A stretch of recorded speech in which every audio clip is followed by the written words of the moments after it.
Welcome to this episode of the Embryo Advocates podcast. Today, we're going to discuss an important subject, chastity. Maybe not one that you hear in every pro-life group, but I think it's so important because in a society where each individual practiced chastity, let's just say it was a perfect world where there was no sin, there would actually be zero abortions, there'd be no killing of valuable preborn children.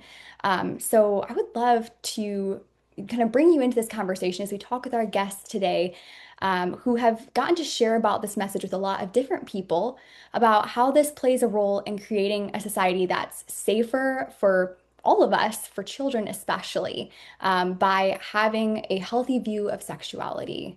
So, welcome to the podcast, Kate and Joel Feldpausch. I'm so glad you're here. Thanks, Cassidy.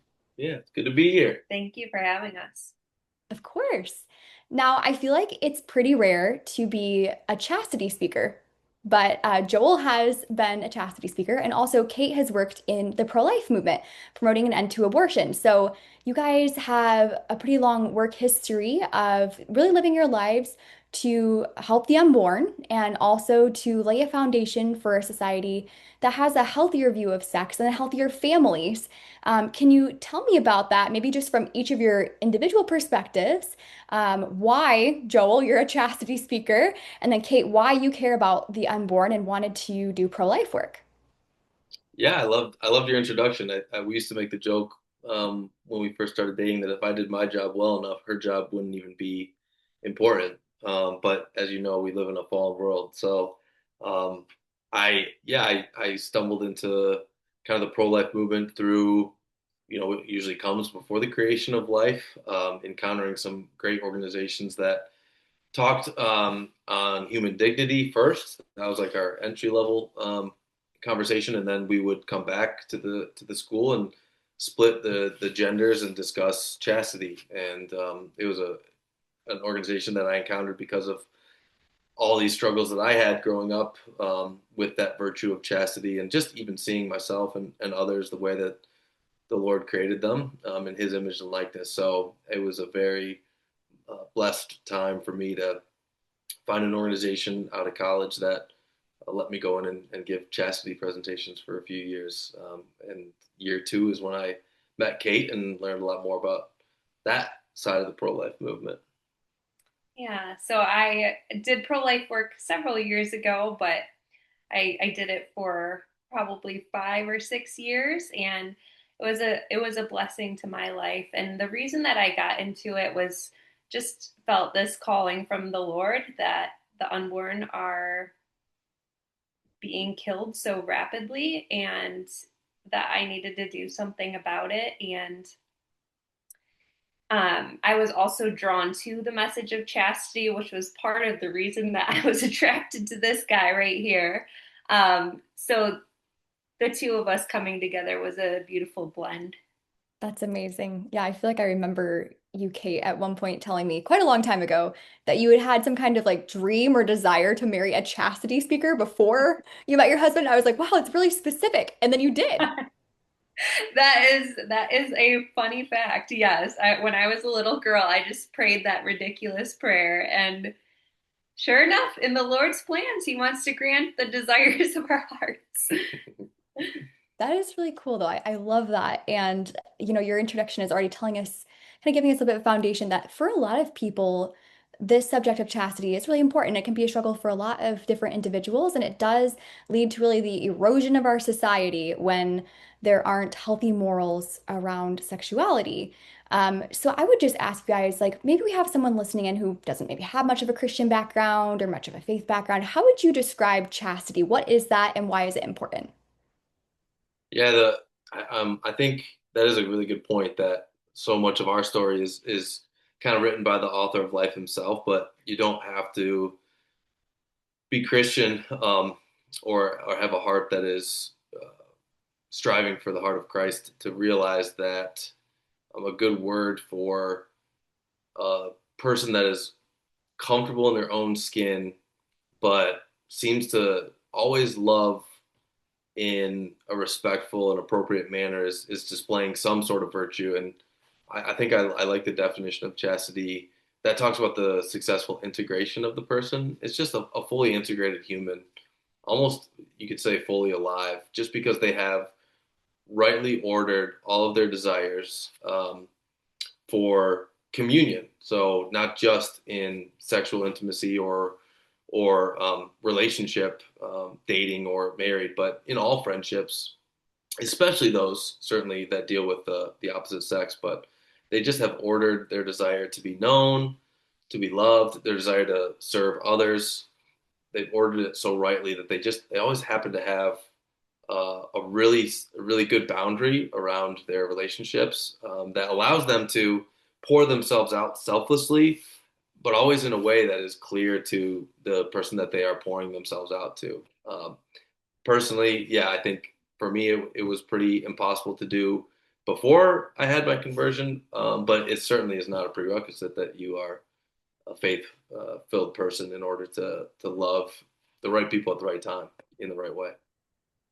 How do you think developing your relationship with God impacted your ability to grow in chastity as a person?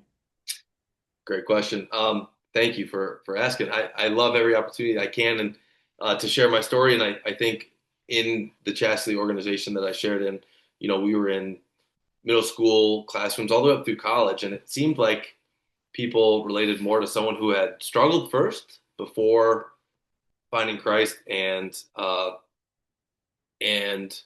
starting to work on that virtue. But after encountering Christ as a senior in college, the switch wasn't completely flipped. It was just the beginning of knowing who put those desires there and what they are ultimately for. That is where the clarity came. So even before I encountered Christ, um, I think there was an understanding like, oh, yeah, I really would like to be good friends with people. I would like to treat people well.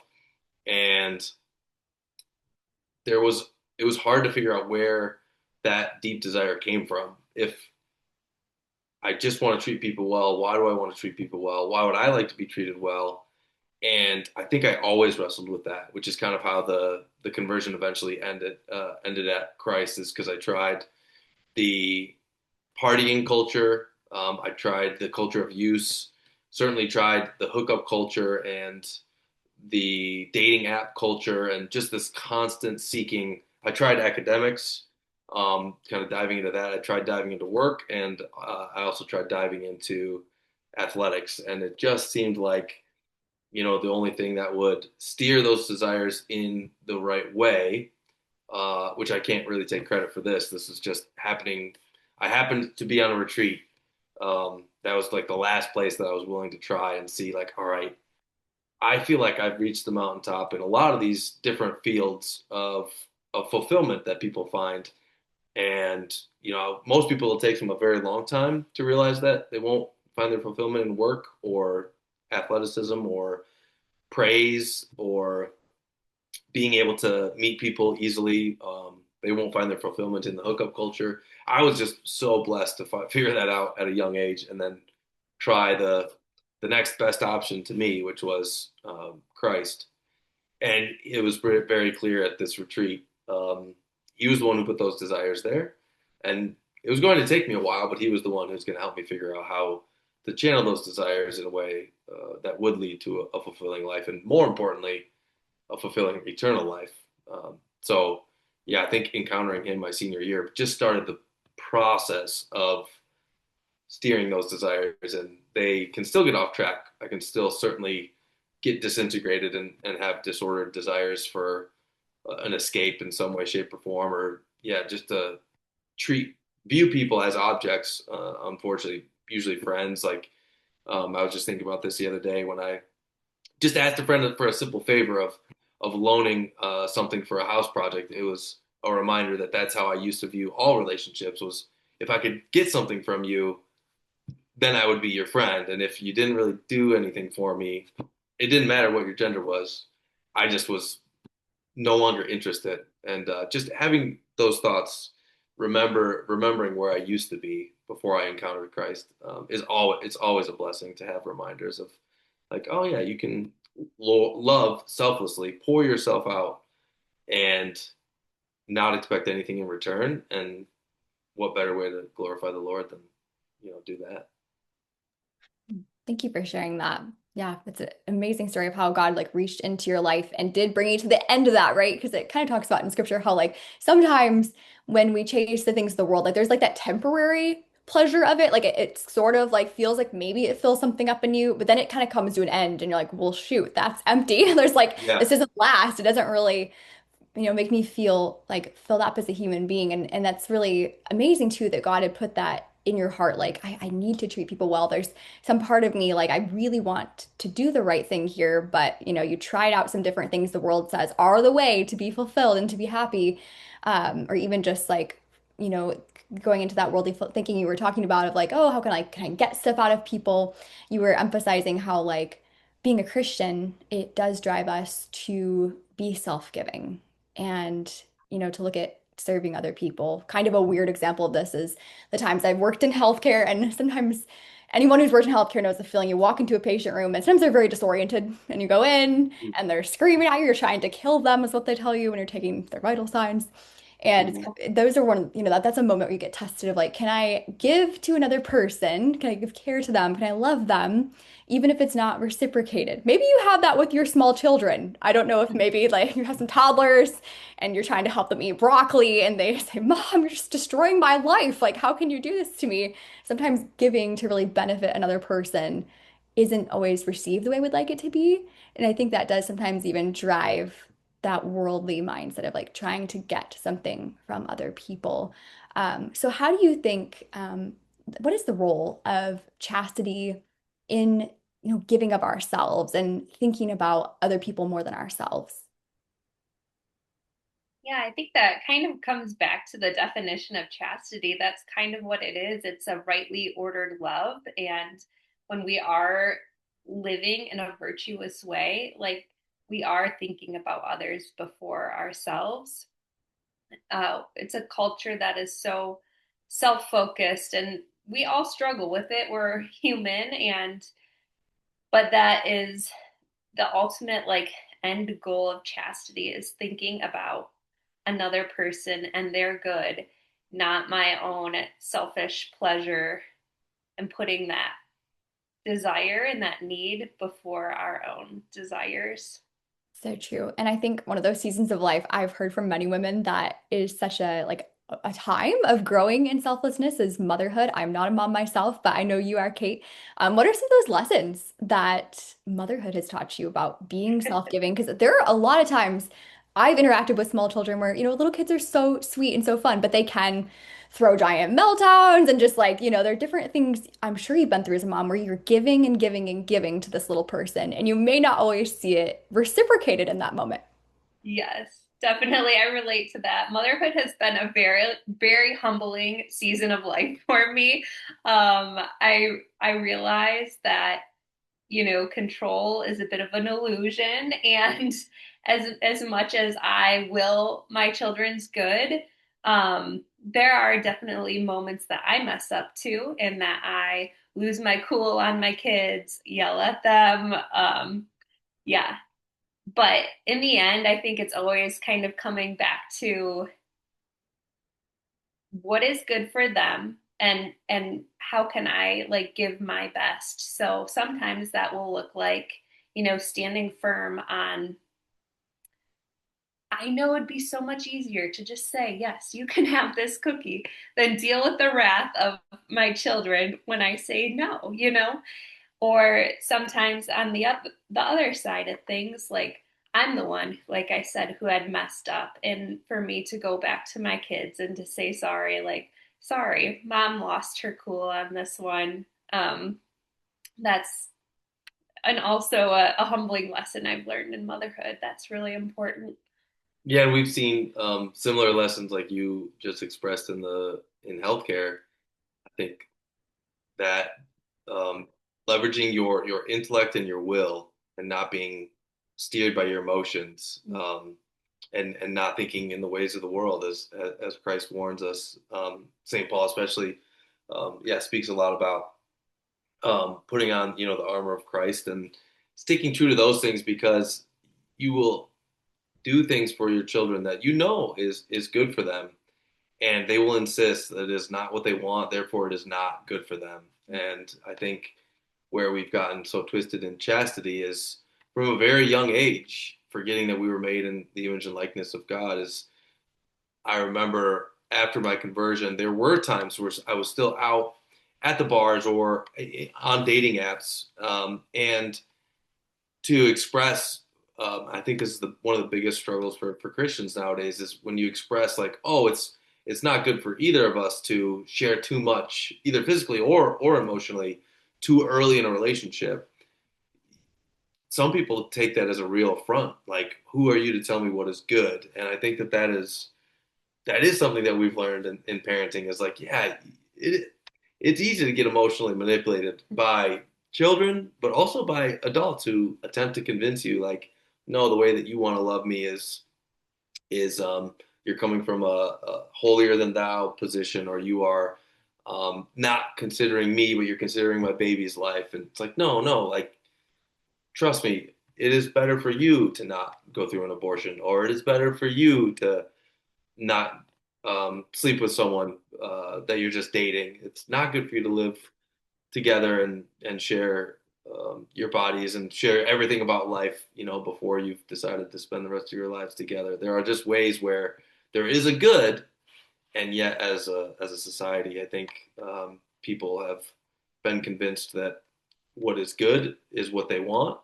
because what they want is good, and that is really tested in parenting, and it's given us an opportunity to certainly feel all the emotions when someone is like our child, or even at abortion clinics, someone is using an emotional appeal to try to get us to change our ways. And how do you meet them where they're at emotionally and yet stand firm to loving them in a way that is good. So I've seen us both wrestle with that with young kids.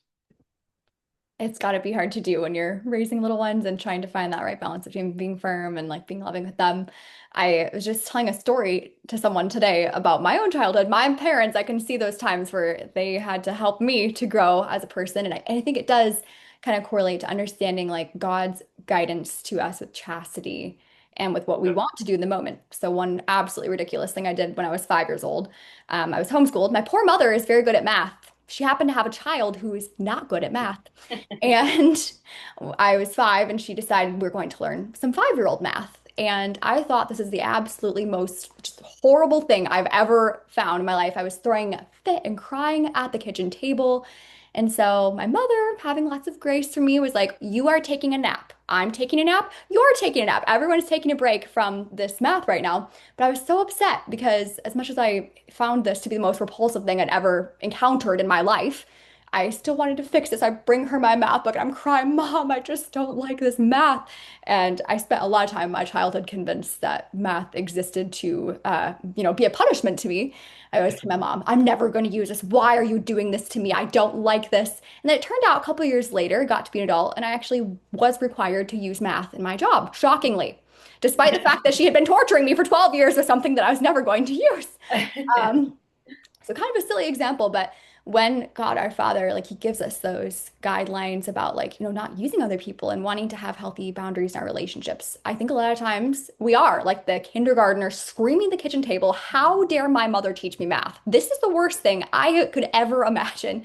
But thankfully we have a Father in heaven who shows us so much grace, and he helps us to grow and to become more like him in chastity. And it's whatever any of us have been through listening, and I know this is a subject that can be kind of triggering for some people, but whatever your story has been, whatever your past is, he is that loving dad. Like he is going to help you to grow and to change if you've made choices that you regret. And I had a chance to ask Kate about being a mom and that impact on her. But Joel, what has it been like becoming a dad? How has that impacted you? And how has that maybe also changed how you see maybe instructing people on chastity and helping them to grow in that? Because obviously your kids are very little at this point, so you probably aren't having a really deep conversation about this right now. But as they get older, how has being a dad changed the way that maybe you help others to learn about this? Um, well, it's brought up more struggles in temperance. I'll eat my feelings sometimes when I'm super stressed. I'll have one too many alcoholic drinks every so often. where I'm like, I didn't really need that. And I will lash out in rage at times. And I think all those things were just an indicator that there is healing that needs to be done. That I've been fortunate in prayer and through spiritual direction and through counseling to realize like, oh yeah, I still define myself a lot based on how I perform. Um, and I think for parents, we view parenting, at least I did, definitely subconsciously, but probably consciously as well, as like another job or another evaluation of sorts. So it brought a lot of things to the surface that have been really beautiful to invite the Lord into because turns out, yeah, if you define yourself in every way except for I'm a beloved son or daughter of God the Father, that will still bubble up even after you have given your heart over to Him. And I think there's a beautiful quote on chastity where it's the journey to chastity is marked by stumbling blocks and falls and two steps forward, one step back. And I don't know a lot of other virtues where there's a beautiful quote that speaks to the spiritual journey as a whole so wonderfully. But that integration has been hard to find because I do need to remain integrated and channel that identity as beloved son in order to deal with my boys and soon to be girl when they are really struggling or when they are blatantly disrespecting or disobeying, to have that mercy and to realize like I think a lot of parents want to do things differently than their parents, um, and I certainly hope my boys and my daughter avoid the journey that I went on, but I want to be careful about completely disregarding my whole past because it's because of that past that I encountered Christ. So I think there's a great quote about. I actually think it's from a comedian who uh, is a Christian, and someone just asked him on a podcast. I think are you worried about wounding your children? And he just said like, why would I want to? Yeah, why would I want to take that opportunity for Christ's healing away from them?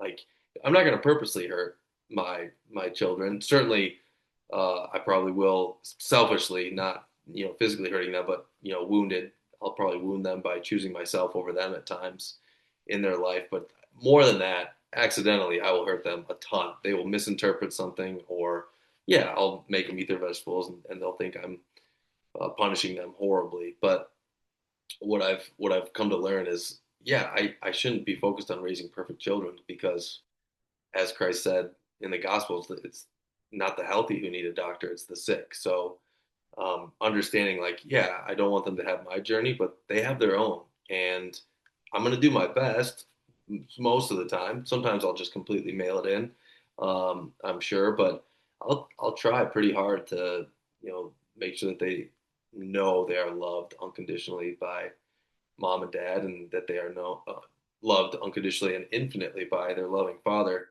Um, but that doesn't mean that we expect them to be perfect. And so I think that I think chastity, my journey in chastity, has been such a great prerequisite and preview of what parenting is like. Because every time you feel like you're making progress, the Lord reminds you of like, well, if you think you're doing a good job because you read this book or you read this article or you chose this disciplinary action, like let me remind you again, you are not in control, and you shouldn't define yourself based on how well you think you are doing.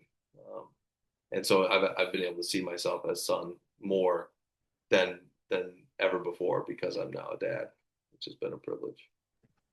That is so beautiful. And I think you're 100% right that if we want to grow in chastity, we have to grow in our understanding of who we are in relationship to God. It just like you said, it's not a performance review, but so many things about our culture, for good or for bad, like do put us in the mindset that our worth is tied to our performance. And it's hard to say if school or work should do something different, right? Because I mean, is it all bad to have a report card? Probably not. But like from the age of like 5 or something, we are starting to get rated on our performance. And then when you go to Yeah, work, you're going to be rated on your performance.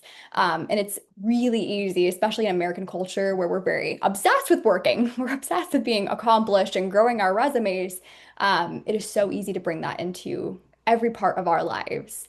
And I do think that's something that plays a role in like sexual addiction, because you could be performing really well and you have like, oh, look at this great resume and you have this big job title, but then you have this very secret struggle over here because Yeah. you're stressing yourself out in a really extreme way, maybe not taking good care of yourself, maybe not being a good steward of yourself, but you accomplish a lot and your boss loves it. They love that you destroyed your health for them, you know? Yeah. Yeah. So it's so tough because I feel like part of our journey as Christians is just like you were talking about, recognizing that we are beloved children. We're looking to our Father. We are that toddler that's throwing a fit about the most random things, needing his guidance and needing to understand his love for us better so that we can live from that place of identity and not from a place of a performance review. Because I think it is good to go down the rabbit hole a little bit. That probably many of us have had that experience. Maybe you reported to a boss or you had a teacher who was very cruel to you at some point where they are like micromanaging you. They're watching your every living, breathing move, and they are looking for opportunities to kind of like mark you down on your report card or on your performance review. And it's so important to emphasize how God is nothing like that. Like he is so relational with us. And I think people have had sometimes dysfunctional experiences in their own homes. Maybe they haven't even experienced the warmth of a good parent, the love of a good parent who can still show grace after you've messed up. And so sometimes I feel like we have to like invent a completely different way of thinking in our minds if you've never seen it, that, God's love for you may not be anything like anything you've experienced. Hopefully your parents Yeah. are a picture of God's love, but maybe it's just a completely new idea. And maybe by understanding God's love and our relationship with Him, maybe that's, that foundation we need, before we can Yeah. even begin to heal from all those wounds. It's not even our fault in a lot of ways. I think that was an eye-opening thing in parenting, and we got some great advice pretty early on. But the amount of times you tell a kid "good job" before they have any explicit memory is astonishing. You want to congratulate them for rolling over or pushing themselves up or starting to crawl or starting to walk or potty training, and you celebrate all these milestones, but they're only milestones because someone made them a milestone. And before a kid even understands where his worth comes from, he's been conditioned to like, oh, if I do something, which again is already the wrong start to the sentence. It's if all I have to do is be someone, just be myself, right? But we very quickly associate, like the amount of times that we would tell our littlest kids, like, good job for that. And some wise person was like, I've heard you don't have to really compliment them as much as you think you do. Because even our Lord, a lot of times what he demands of us in the gospel is to, yeah, go and sin no more and repent, and things that require an act of the heart. These are just like little physical accomplishments. These are things that don't need to be on a timeline, but we put them on a timeline and then we celebrate the heck out of them. And I think before kids even hit school age, they've already realized, okay, in order to get a positive reaction from parenting figures or authority figures, I had to perform a certain way. Not that that's a conscious thought, but it's just been wired so early on. So yeah, I think those people who've experienced those wounds in their professional life, um, it's probably like, yeah, you have to reverse a lot of childhood stuff because you've been defining yourself by your performance way longer than you can ever remember, which is powerful. So I think we complimented our second, probably a lot less than we complimented our first, and hopefully his integration journey is a little easier. But we're imperfect, and we've made sure that they know that, because they're going to figure it out eventually anyway. And I think, yeah, it's a lot like the chastity and the pro life movement is, if you start off on the wrong foot, getting back on the right foot is a lot more difficult. So obviously, sidewalk advocates and pregnancy centers and pro life advocates and all these pro life organizations are absolutely necessary. But what they will all tell you is they're fighting the uphill battle. Well, that's because the battle starts when we realize there's a way to define yourself, and if it's not by your relationship with a loving heavenly Father, you're gonna try to earn that love, and oftentimes the easiest place to earn that love is in physical relationship with the opposite sex. So it's conversations. I would say that's probably the most surprise. That was the most surprising thing, especially having young boys as a dad, is realizing like, oh, so all those people who avoided having, the difficult conversations about sexuality, they really were avoiding a lot of head in the sand approach because they take baths, they know what their genitals are. So there's already so significant opportunities to talk about, oh, your penis is a gift. I I'll probably tell my daughter like your vagina is a gift. Your genitals are a gift. You are a gift.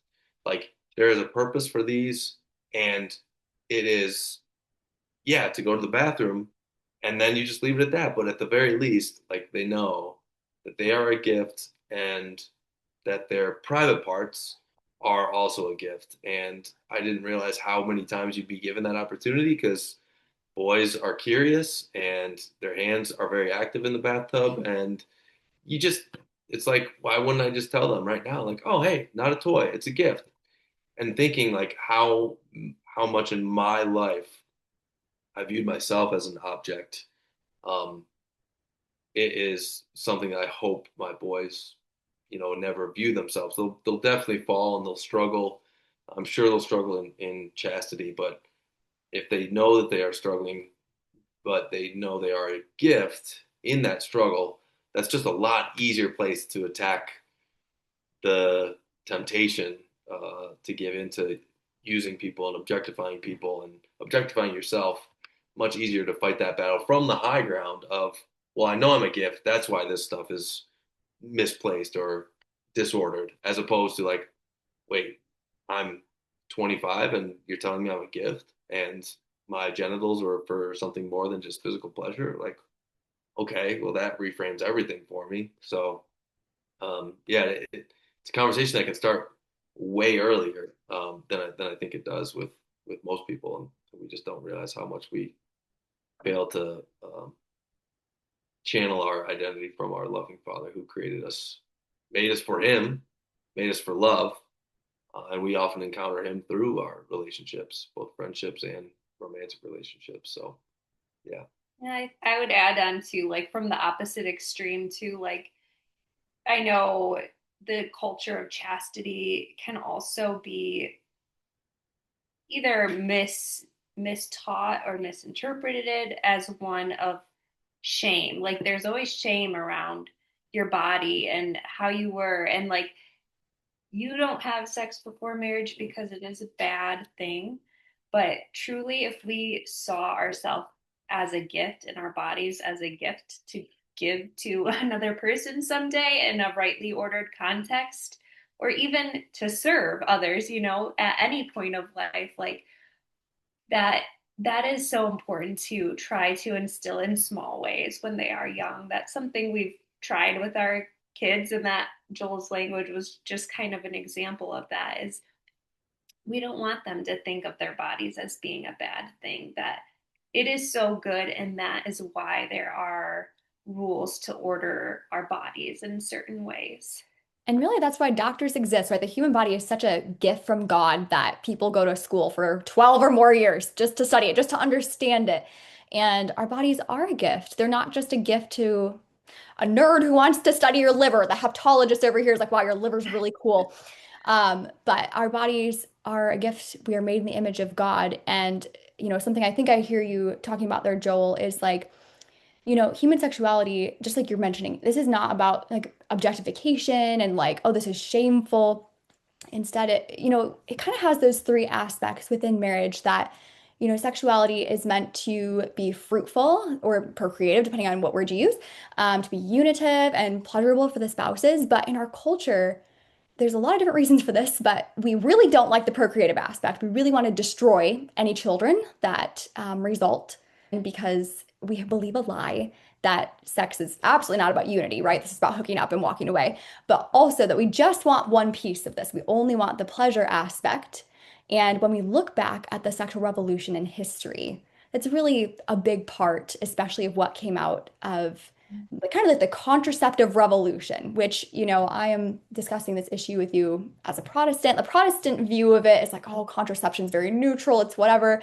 But we actually can't trace anything else that really was so big that came right before abortion. Like, that is the big event that happened in the United States of America right before Roe versus Wade, is that we legalized and brought a whole lot of contraception on the scene. So kind of what was going on in the culture, a lot of different things, but there was this one particular idea that the only thing about sex, the only thing it is pleasure. That's it. Nothing else. This is not fruitful unless you really, really, really want it to be, right? Like, I'm going shopping today and I really want to buy milk. So I'm going to go out with milk. So if I didn't go in and really, really, really seek out this child, they are in the way. They are interrupting my life. How dare this child be conceived? Because clearly they're here. They were conceived because they wanted to be in my way, obviously. Um, and that is what has led to this culture of abortion, where approximately 3,000 occur only in America. There are a lot of other countries out there that are also killing their children. So 3,000 doesn't even begin to help us Yeah. wrap our mind around how many children are dying every day in the entire world. But that really comes back to this idea that sex has no meaning except pleasure, and it should be like a recreational pastime that, it has no meaning, and it has no, like, you're not bonded to this person. You don't stay with your spouse. You just kind of come and go with these relationships. And I'd love to ask you both, like, what do you think the impact is on our world when we look at sexuality as God made it? And just like you said, we're not saying that the human body is sinful or shameful. The human body is God's idea, and it's beautiful and absolutely incredible design of God's. Like, nobody would go to school for 12 years to study something that's terrible. We should throw it in the garbage. It doesn't matter. It's obviously so meaningful and has such depth to it. And yet we're kind of exploiting the human body in our culture. Why are we at that point, do you think? And, how can we recover a healthy view of sexuality? Yeah. Um, I'm a swing from one end of the spectrum kind of person to the other. So I think I can relate with the generation who welcomed the sexual revolution in some way, shape, or form. Just by that, I mean, like I'll have one day where I may eat too much dessert, so the next day I'll intermittent fast a little bit longer than usual. So just ping ponging back and forth. And I think the sexual revolution, there was a lot of kids who saw their parents or their moms especially have these big families and just be worn out and just brutally stretched beyond belief. And we're like, no, love should be free. We should want it. It should be more consensual. We should wait to know if it's with the right person. And they just went so far overboard.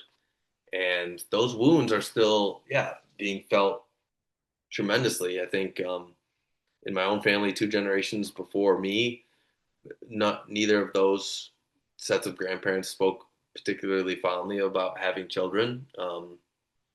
Oftentimes, they would speak about it.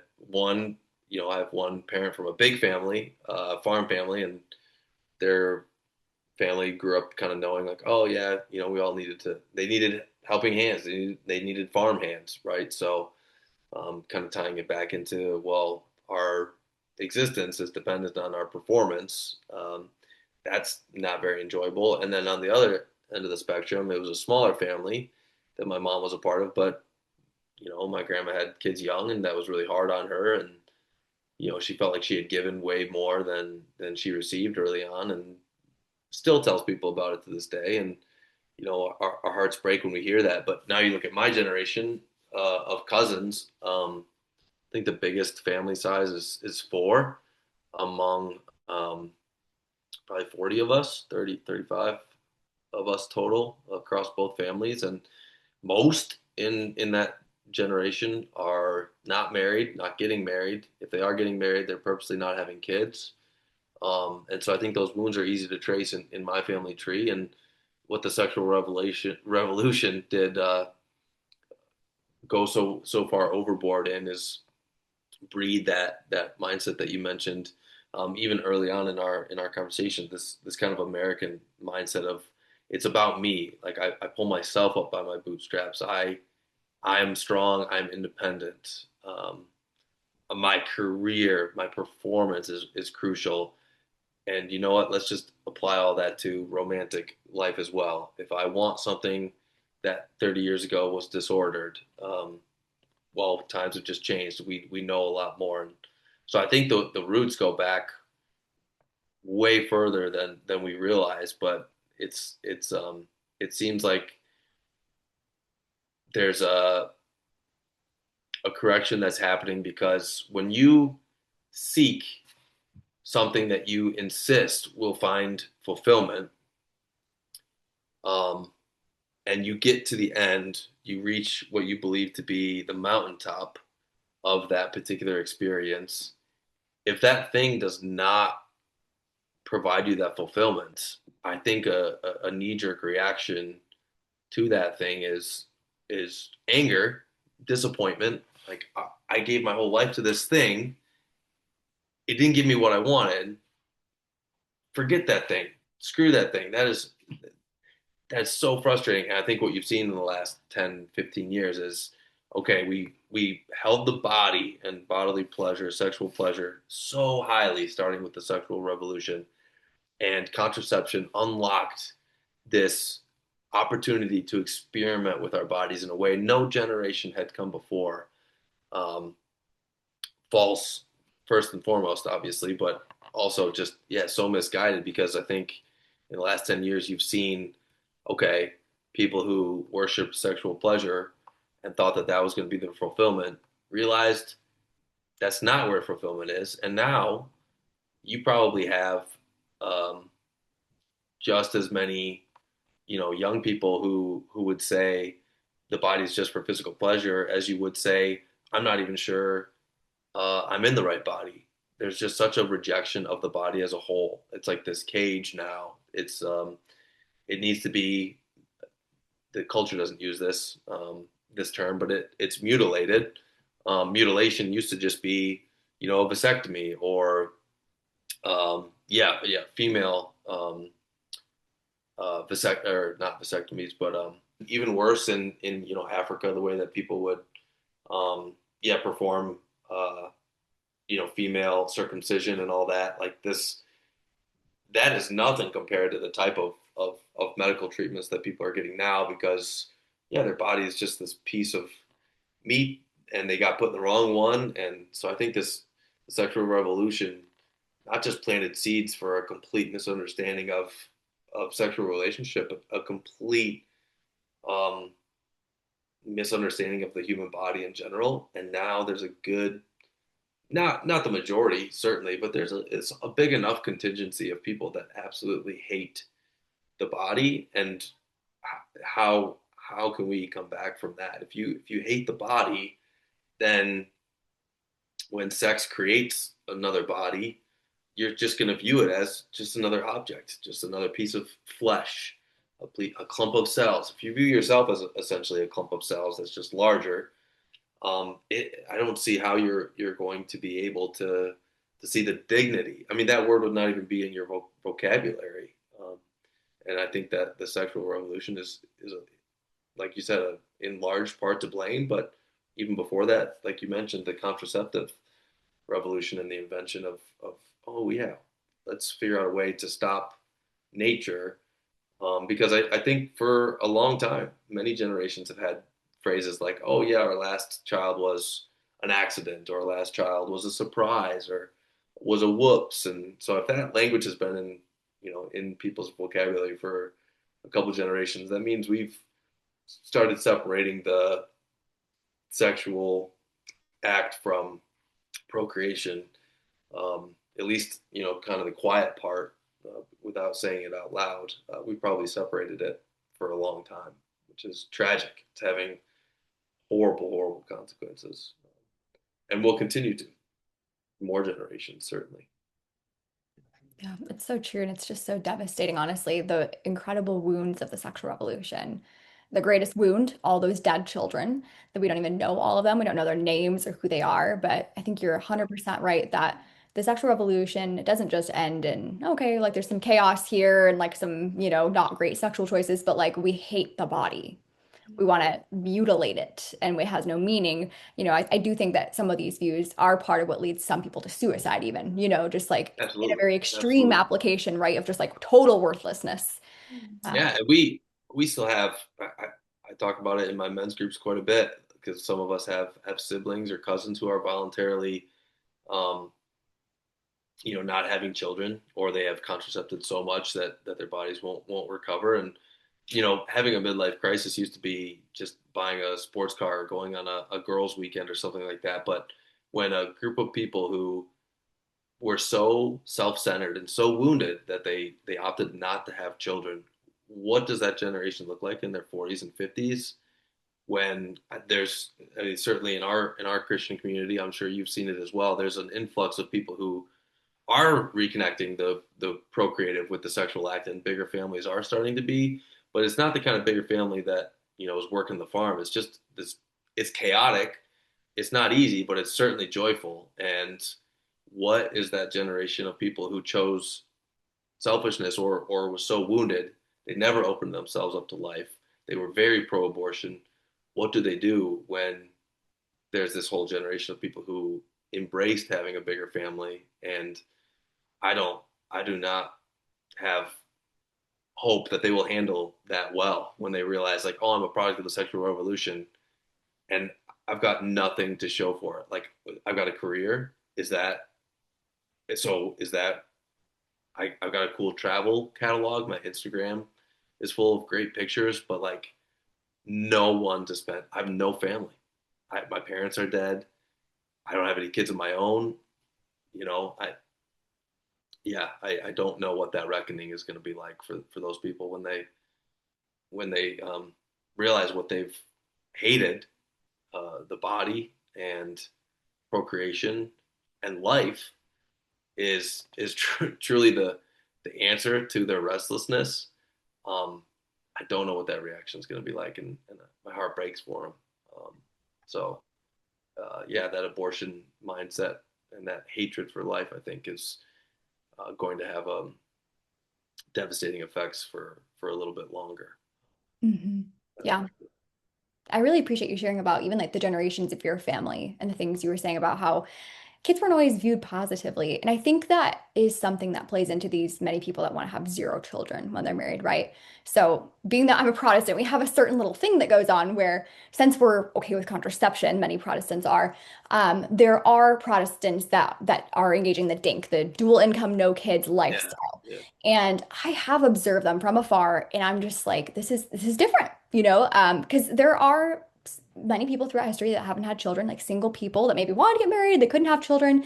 But there's something unique about in whatever set of circumstances we are, when we're open to God doing what he wants in our life. The single person who has no kids, like God is going to bring sanctification for them. They're going to grow, and hopefully they're going to, build such great relationships with people that even though maybe they didn't get to have the family they wanted, they're going to have good connections and they're going to have a very like fruitful life in another way. And I think there's just something different about married life when people completely shut the door to fruitfulness and to children, which can happen to people who say that they're pro-life, by the way, too. It's not only like, because yes, there definitely. can be like the dinks that are like, I'm so pro-abortion and I love voting for Joe Biden. But then there's like another group of people that would say that they're pro-life. And I think it's exactly those reasons you were talking about in your extended family, right? Like, well, we're glad we had the kids, so we have some people to work on the farm, or the other member of your family mentioned who just really struggled being a mom and maybe Yeah, didn't feel as valued as she would have liked to, maybe had some wounds of her own that it would have been good to take to therapy instead of, absolutely. putting it Yeah, on your kids and being like, hey, you really ruined my life by being here. yeah, Um, yep. yeah, I mean, I think the sexual revolution, it does something to us where we're not even aware of it, but this dink lifestyle and the like aspiring to that, I think it pushes us to the superficial. Like, let's not think deeply. Let's stay up here on the superficial as much as possible. Because if we don't have children, something I've heard from a lot of parents, let's tell me if this is true or not. I've heard many parents say that there are parts of their own woundedness that opened when they had kids. So you can like avoid your own woundedness by maybe not having children. So people that they're open to life and they have kids. Like, I think that's something those individuals engaging in the dink lifestyle, they think about. Like, I can stay up here on the surface where it's safe. We're thinking about our career, we're thinking about our car, we're thinking about whatever, but we refuse to go deeper because what's down beneath is sometimes very wounded. And it's very scary to go deep into that. And beneath here, can be sexual addictions or, family histories of not feeling loved or not feeling valued as a person. And so I would love to ask you guys, what do you think the path is to healing for those people, right? They're living up here on the surface. Maybe they are a dank individual, or maybe it's someone else who's single, but they're engaging in like a sexually impure lifestyle of some kind, and they're not embracing themselves as a gift made in the image of God, but they're believing they need to engage in some kind of sexual dysfunction, kind of like to protect themselves and to be safe and avoid these family wounds and other things you'd have to look at otherwise. Yeah, I don't think there can be an answer about healing without breaking up our Lord, because He is the ultimate healer and He can restore anything. Um, and yeah, I think even a pro-life person who has a disordered view of children, in welcoming a child themselves. Um, I think that like just inviting the Lord in and his word and his commands into our hearts and like actually being willing to be open to them is a path forward to healing. For example, like if we look to scripture, the first command that God ever gave man was to be fruitful and multiply. And he wouldn't want that to stop with Adam and Eve, like it was part of his plan of creation in general. And I think too, like a lot of people can have that heart change too. I hear about it frequently when people do embrace life, and yeah, they might have been living in a really disordered way, but sometimes, like, the gift of welcoming another child kind of can reorient a parent's heart to, like, I need to figure this out. Like, somehow I've experienced this child who I love more than anything on this earth, and I want to give my best for this person. Um, and then as far as like the healing of like sexual dysfunction or sexual wounds, I'll let you speak to that just because it's a little bit more of your story. Yeah, certainly. Sexual addiction was a big part of my life, and um, I think that healing can come when you want healing. It will be a long process, but one thing that healing teaches you, if you continue to seek, I think there's a good philosopher who says like there's only a few kinds of people. It's those who seek and haven't yet found Christ, those who are seeking and have found him, or those who aren't seeking. You can't heal if you're not seeking. And there was just enough grace after that retreat, like I said, that you know what, I'm never going to stop seeking. Um, and that helped me a lot through all of the sexual addiction stuff, because I think this ties in again with so many questions we've talked about. But what you realize is it's not about you. Like you need accountability partners who are there for you when you don't want them to be, because they know sexual addiction and all of the struggles that people have in chastity. It's we don't want your good just for your good, but these are the types of things that, when lived with the right order, striving after the heart of Christ, you're still gonna obviously hurt others. You're a fallen human, but you're also gonna bring such joy and healing to other people and future generations, striving for that order. And so, yeah, in the 12-step programs, like you realize like I can't do this on my own. I literally need the Lord. You need accountability partners. Sometimes, oftentimes, you need software that you need all these boundaries in place that prevent you from going to the places that you will resort to when you are really, really struggling. And I think that is such a helpful lesson to learn before getting into dating and getting into marriage, because life is not about you. And I think, yeah, a lot of our um, pro-life friends who have been hesitant, for whatever reason, to have kids right away, we just pray that eventually they learn like it's not about you. Like even if they think it comes from an altruistic perspective of like I don't want to hurt them, that sentence still starts with the word I. Like you have to get out of the Lord's way. If he wants to love another human into existence, get out of his way. And yeah, we I just have to shout out, we talked earlier about the dinks and those people who struggle to have kids. I think, as Christ says, you'll know a tree by its fruit. The couples who truly struggle with infertility, it is traumatizing. It is heartbreaking.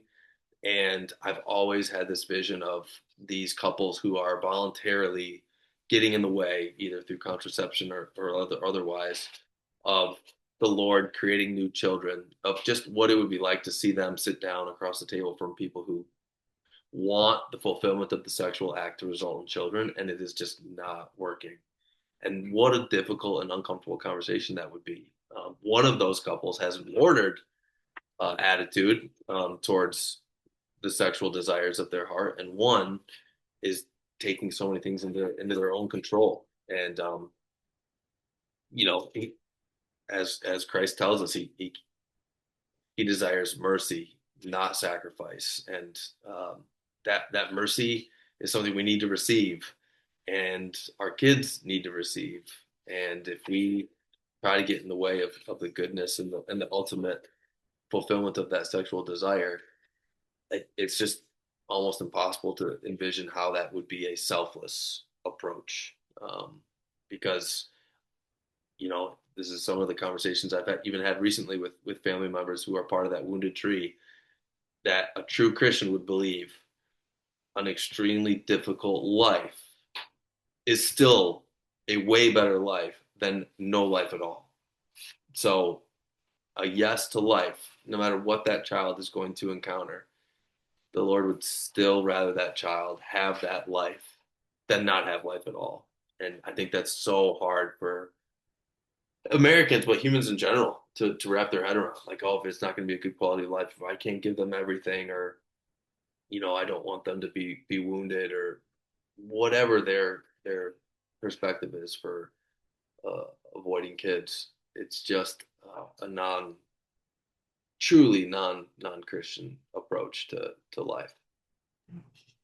So true. And this is a really sad example for me to name, but you guys ever heard of, there was like this documentary done about triplets that were born. They intentionally separated them to study them socially to see how they would respond. It was a very unethical form of research, but I was learning about these triplets because I have triplet siblings, so it's interesting to me for that reason.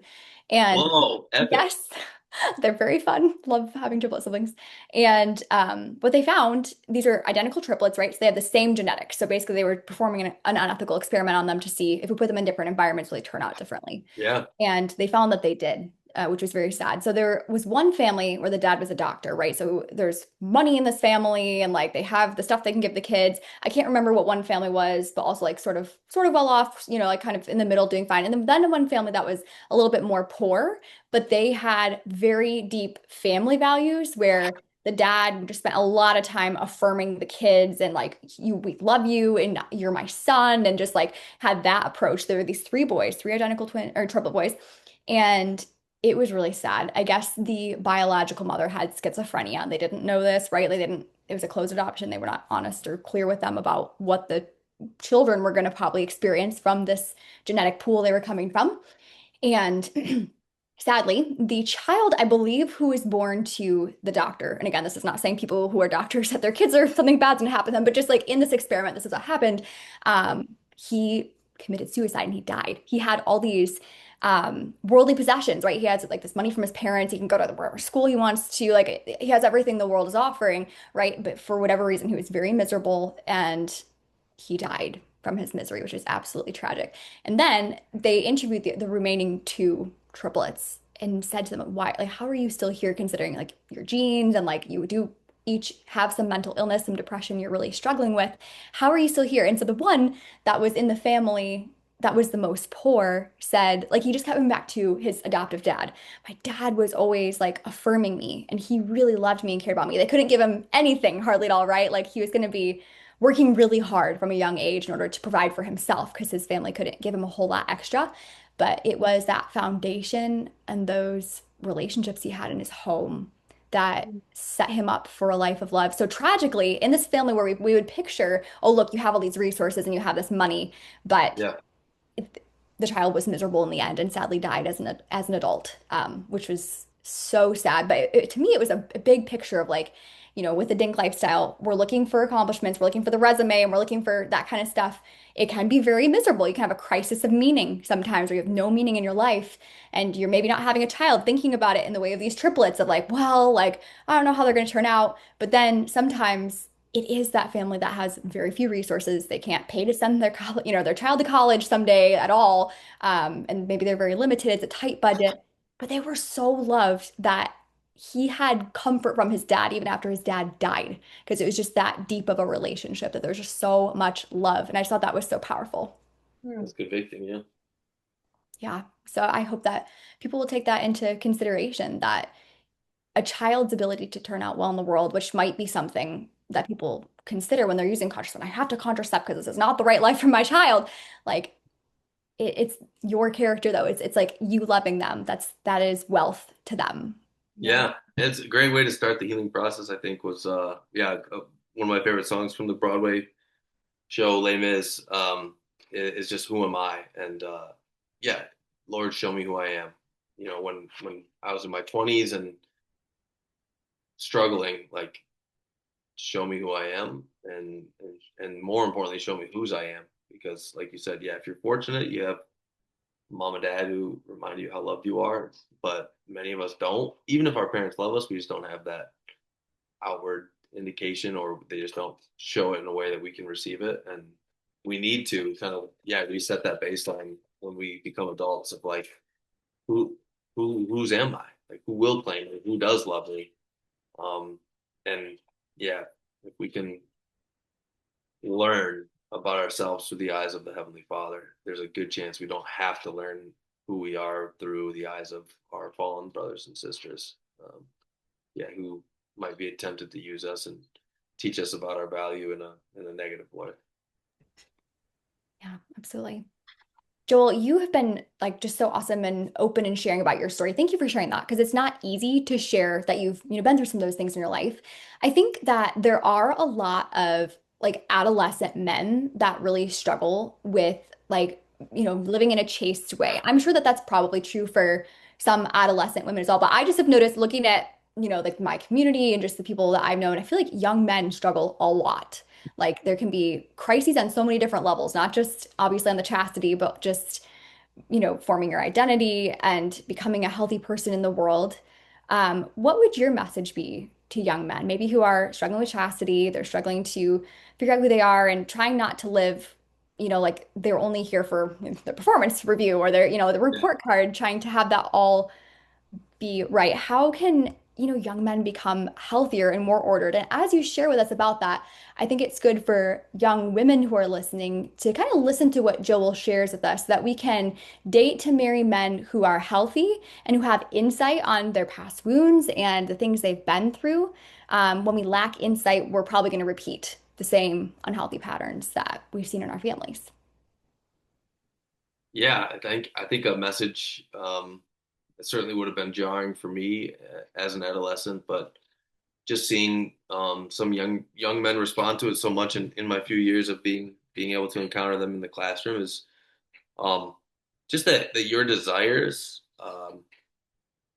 have root in a father that loves you and loves the desires. I think it was transformative for me to hear that all the ways that I was acting out, because there are signs of a young man who doesn't know the love of the father well before sexual temptation takes hold. But by the time it does, I think that's kind of the smoke, and the fire is a much deeper relationship issue. And so I think what, like Kate mentioned earlier, what people associate with their sexual desire is, that it's all bad because the outputs of it, especially in adolescent boys, are typically bad.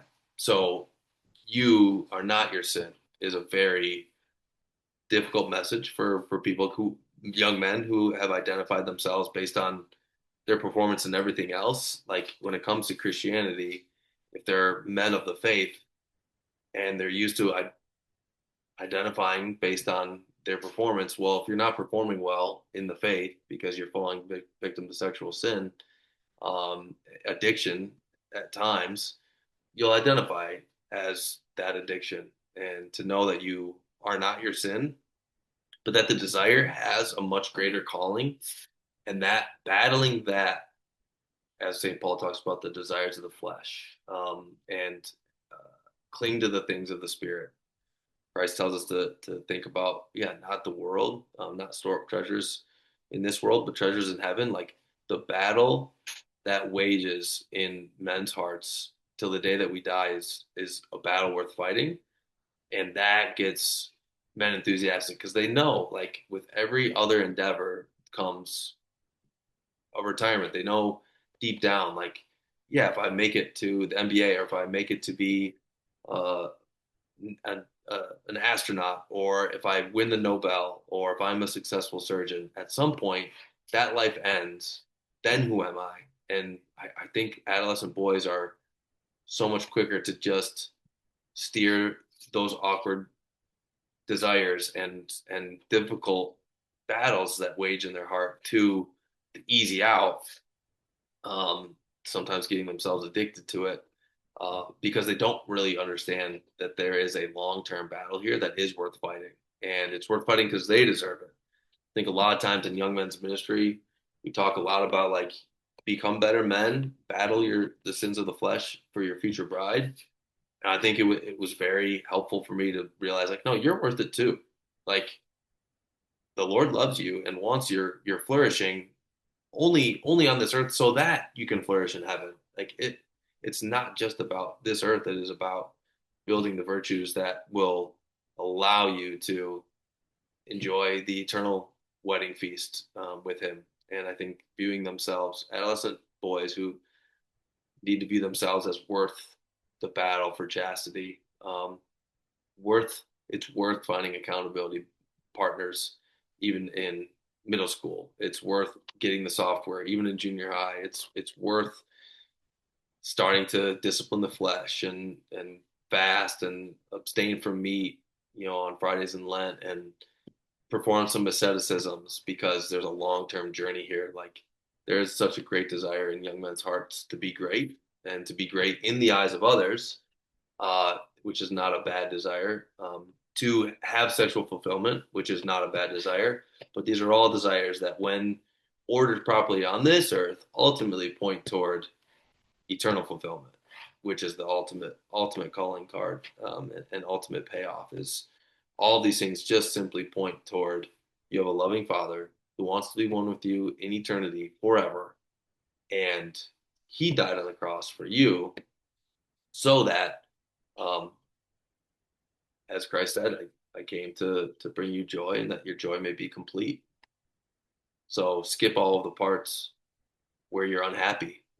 Skip the popularity contests, skip defining yourself as an honor student or an all-star athlete. Do all those things. That's great. But know that the Lord ultimately wants you for his himself in eternity. And the chastity battle is one of the great ways that men can set a great example, because yeah, it was a kind of a gateway to the pro-life movement. Is like, oh yeah, this is a battle worth fighting. Oh, wait a second. Now that I'm fighting this battle, like I want to fight all the other battles in the pro-life. Advocating for those who can't fight, advocate for themselves, is just another channel for that desire to be great being poured out for others. So I think, yeah, knowing who you belong to, that you are worth it, that battle is going to be a great adventure, and that it'll bring a joy that, um, will be unmatched by anything else you'll find worldly. I think those were some powerful messages back in the day, and hopefully they still are for young men. What's your advice to people on overcoming sexual addiction and pornography, and then also like for people, especially maybe young people who are responding to sexual temptation? First of all, desiring freedom, and if you don't desire freedom, then pray for the desire to be free. I named our second boy after a man whose famous prayer was, "Give me chastity, Lord, but not yet." Um, it, we were just talking about this in a men's group. It could be video games now. It could even be work. There are a lot of guys who are like, I think I probably work a little too much, but like, I don't know if I really want to work less yet. And so the prayer is, Lord, give me the desire to work less. Whatever your prayer may be, know that it has to start with a desire. If you already desire to be free and you feel like you're in chains, that's the father of lies, certainly. So I would say practical advice: set boundaries ASAP. Even just one trusted counselor or buddy, or mentor in some way, shape, or form that can put a screen time lock or Covenant Eye software. There are actually a ton of different softwares out there now. So just the practical, make it more difficult to access. Number two, I think learning how to discipline the flesh is very critical. So take a cold shower once a week. If you can handle more, do it more. Exercise. And then realize that when you fall, it it depends on how quickly you get back up. That is the start to, oh, now my falls are a lot less frequent. Oh my gosh, I can't even think of the last time that I fell. Like the quicker you get up and get back on the horse to a long freedom from this, the faster, the Lord will bring the next thing into your life to start humbling you. But there's a great attachment, I think, unfortunate attachment to a problem that feels private, like you mentioned earlier, feels secretive, feels like one that you could live a long life and never experience the negative effects of. Um, and a real fear of, okay, if I overcome this, then what? And I think there's a real fear of the unknown. Like, what would my relationships be like? Like, what am I going to do with all this pent up aggression or pent up desire? It's like trust that there's an outlet for all of that. First step is just trying to get in control of all the outbursts that um, yeah are an understandable reaction to stress or struggle or disordered desire. But there is an order for that. The Lord has a plan, and it could be a very long time, but you have to start the journey.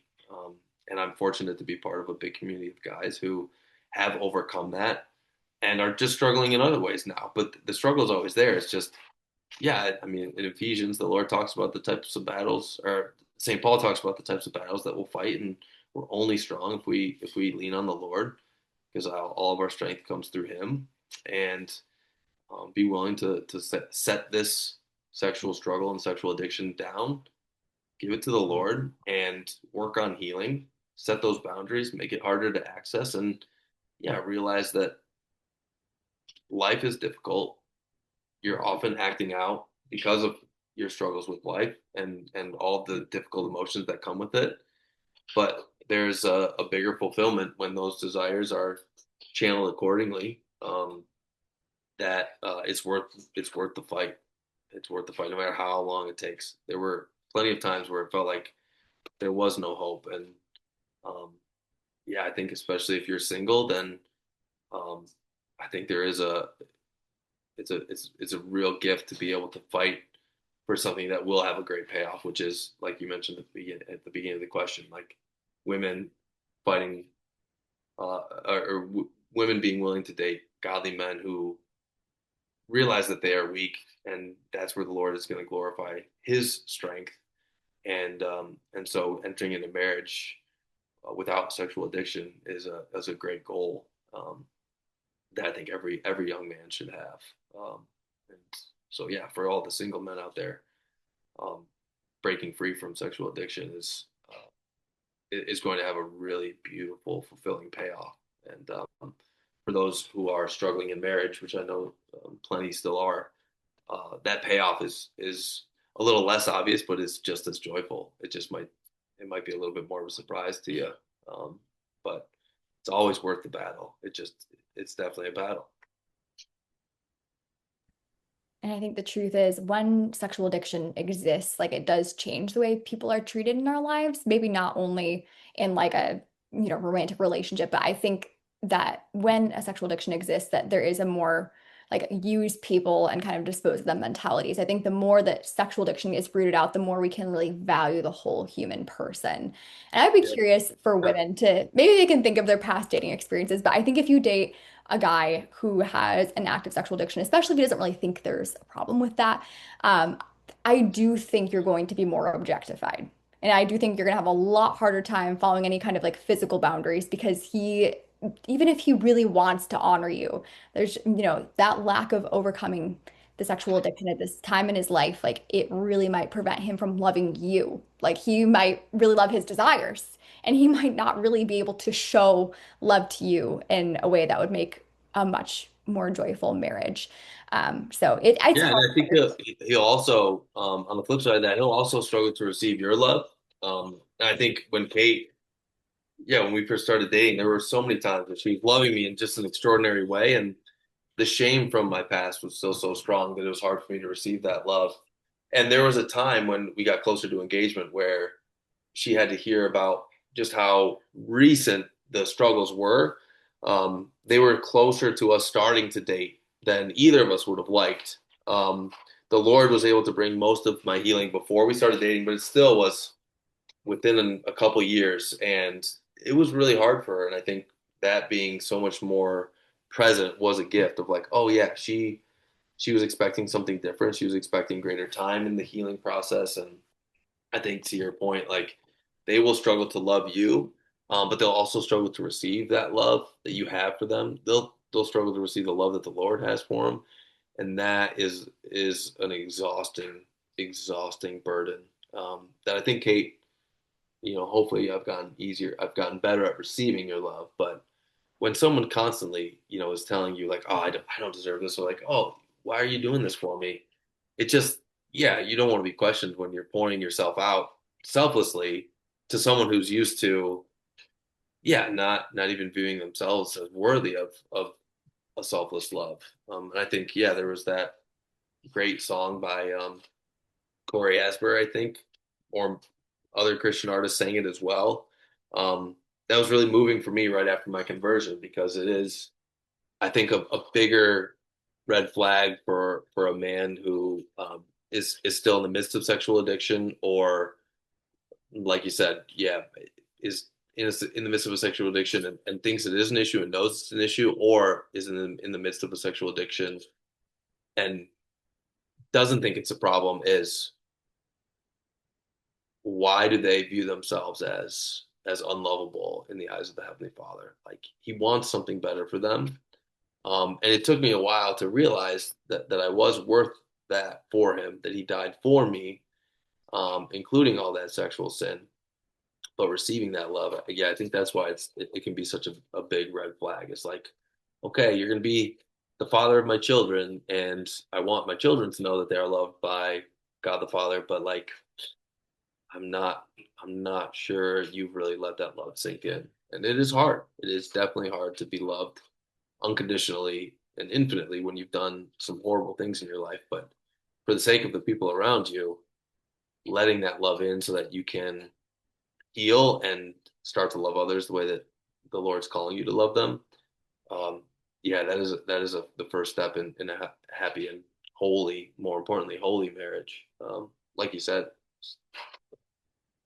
And I just want to speak to like God does make all things new. Like, yeah, I had a different story than Joel's. I was thankfully by God's grace like more preserved and came into our wedding night a virgin, and I felt like that was such a gift to offer him. But on the flip side, Joel came, yeah, with some baggage, but like it has been such a blessed marriage, and um like we have both learned throughout this process of marriage how to view each other as a gift. And it doesn't come right away. It's like a constant laying down our lives every day, and whatever that looks like, not just in the bedroom but like in our actions. And God really does want to redeem things, because I would look at our marriage and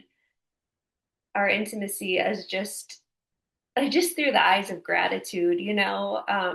of how far Joel has come and all that God has done to bring unity and healing within our marriage too. Yeah. That's so beautiful. And I'm glad, Joel, that you brought that piece up about not being able to receive love as a result, kind of that shame you're talking about. Because I think something people don't always understand about women is that part of what like women's fulfillment in a relationship is like we derive fulfillment from being able to give love that is received. So Mm, when people don't receive love from us, it makes us feel unfulfilled. And it's really sad that sometimes love is not received in a romantic relationship because of those wounds from sexual addiction. So that's really sad because nobody thinks about that, right? We think about like, can we be, maybe we're not so self-giving, we're not so selfless because we have an addiction. We don't even think about maybe that reduced capacity to receive love as a result of that woundedness. But that's also a really difficult and painful complication from that. So Kate, Joel had shared with us some advice for young men on living with chastity and like avoiding temptation. And what is your advice for young women? I think seeking the heart of Christ first is important, and he is going to he's going to reorder our hearts and to give us new hearts. But as Joel had said, like we're going to need to seek him. And doesn't matter what our past is, like we all need that seeking of him constantly. And I think yeah, sexual wounds and trauma is often thought of as a man's issue, but it is definitely applicable to women. I think whether it's the partaking in or the being used, both aspects happen for both men and women. And I think that, you know, putting your own, first kind of acknowledging like, what is it that I might be struggling with on a smaller scale? Is it, how do I view myself through the eyes of God? On a larger scale, like, what are the triggers? What are the things that I'm turning to, or the idols, or is it pornography? Is it, am I living unchastely? Whatever that looks like for women, and then like Joel had said too, finding the accountability to get ourselves out of that situation. So whether that's putting software on your phone and your computers, um, finding a friend and saying like, hey, I'm struggling with this and I don't want to be. And I think the father of lies always puts shame right, smack dab, because it seems to be such a shameful thing. And especially if you're a woman and you're struggling with it, it's not something that is talked about or thought of very often as a women's issue, except for almost every woman has been affected by it in some way.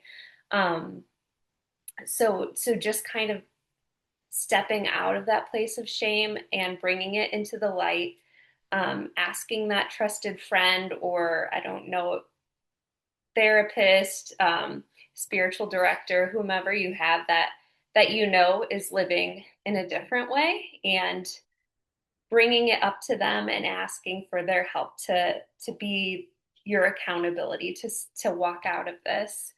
Um, Other advice, and then yeah, for women who are dating or engaged, to just I don't know, in a woman's heart, like we were made for gift, and a lot of times, um, like we look to sexual intimacy to kind of like affirm that in us, like we want to give ourselves as a gift because that's how we were made. And especially in the role of motherhood, it's obvious, but when you're dating and engaged, sexual intimacy can sometimes look like it's the answer to that yearning of our hearts, but to just kind of learn to give of ourselves in different ways, if that's your neighbor has a really cute little toddler and you offer to babysit on occasion, like, hey, let that be your thing. But to find other outlets to give of ourselves and to train our mindset and our flesh to to be disciplined in making a gift of ourselves, not just seeking the pleasure that is in front of us. Yeah, I think you did such a beautiful job when we were dating. Um, you were rooted enough in your identity as beloved daughter that even if you were seeking someone to pursue you, if you wanted me to pursue you, if you wanted me to show you just how much I wanted to be your future husband, like there were times where even sharing emotionally, you'd be like, oh, I don't know if I'm oversharing, or just realizing like, oh, it's 10:30 at night, like let's end the date now. Um, that emotional virtue or the emotional chastity, I think, is a lot harder for Christian women because they want their heart to be known and they want to be pursued, but they often walk men into a place where, okay, my heart is on fire to provide for you and to pursue you.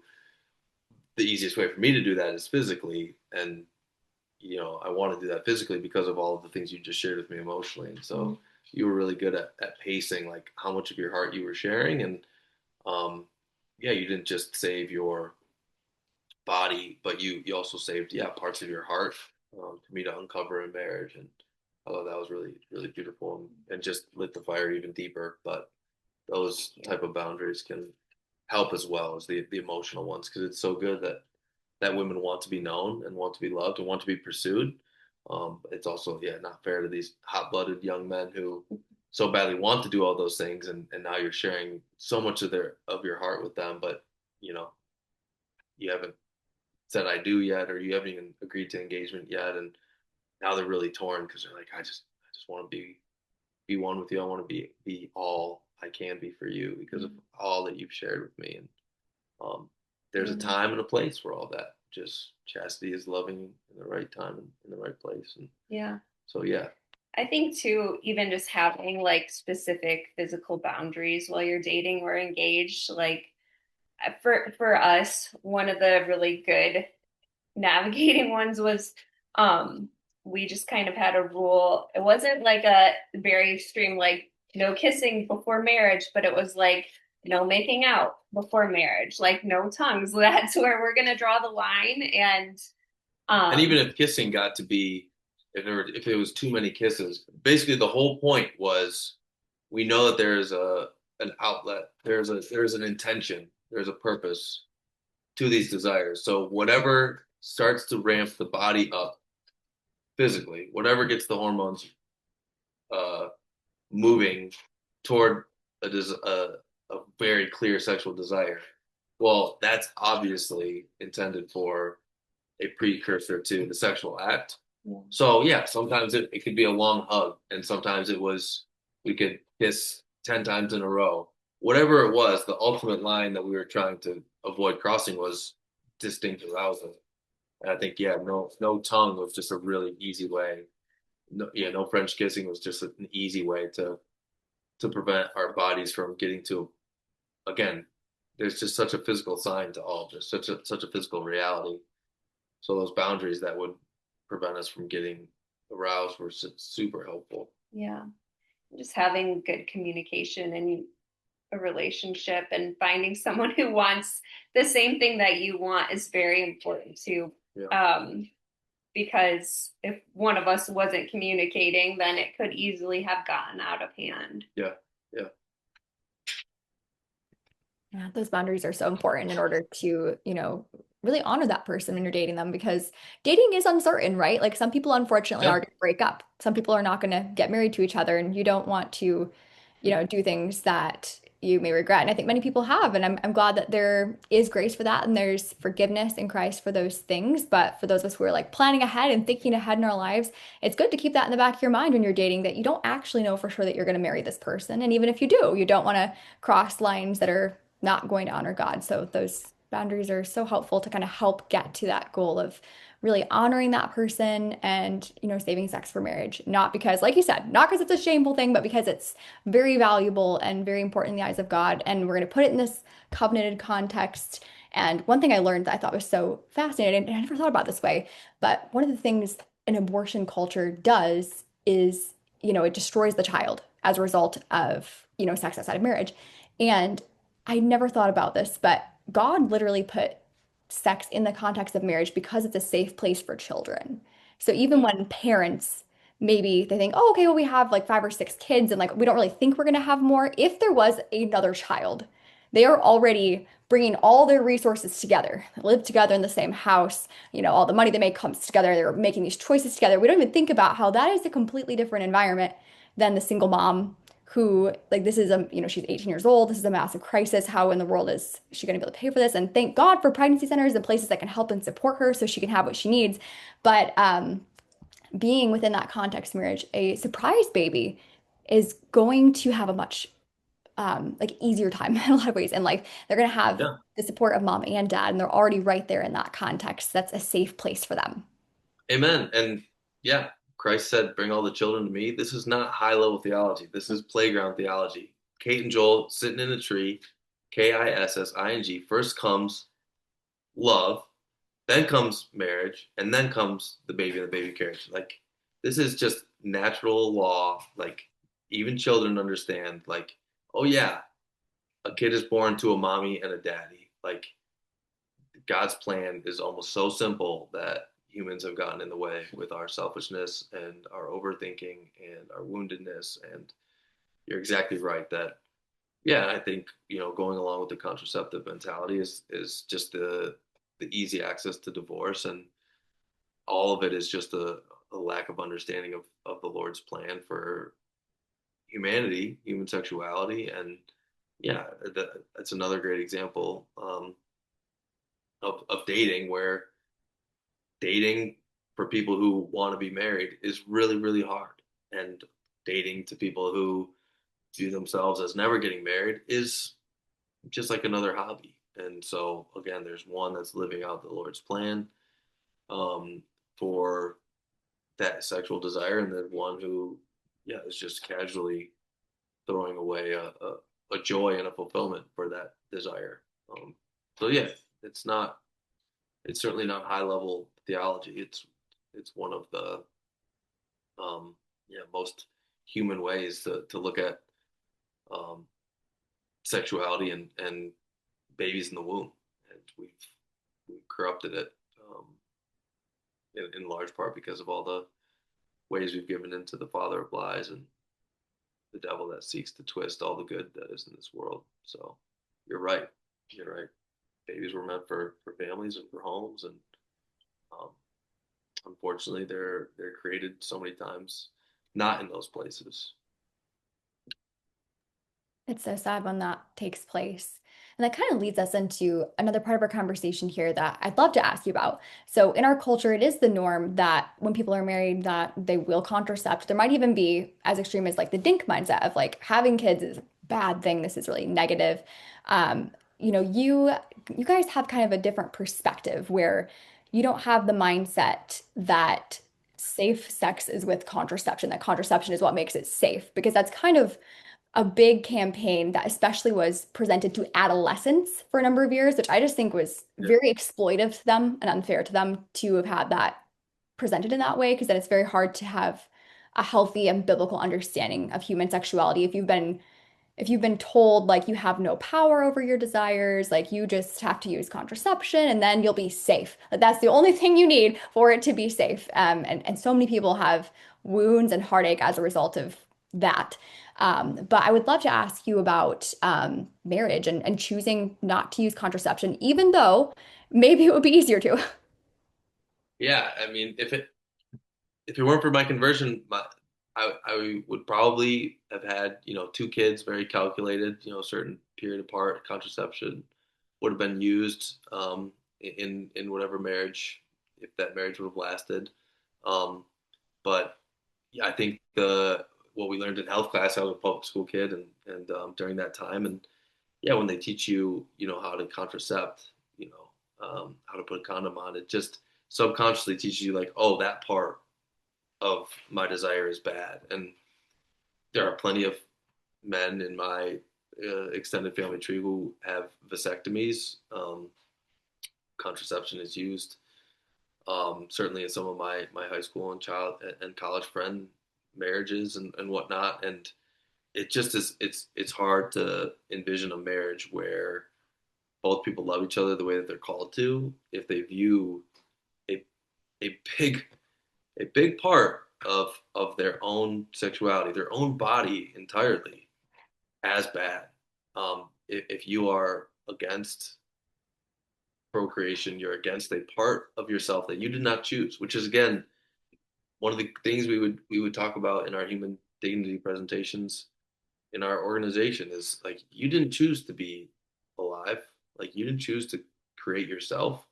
Your belly button is an indicator that you were completely dependent on another human who wanted you here, and it's just a great thought exercise of like, wow, did the Lord really love me so much that he created me? Yes.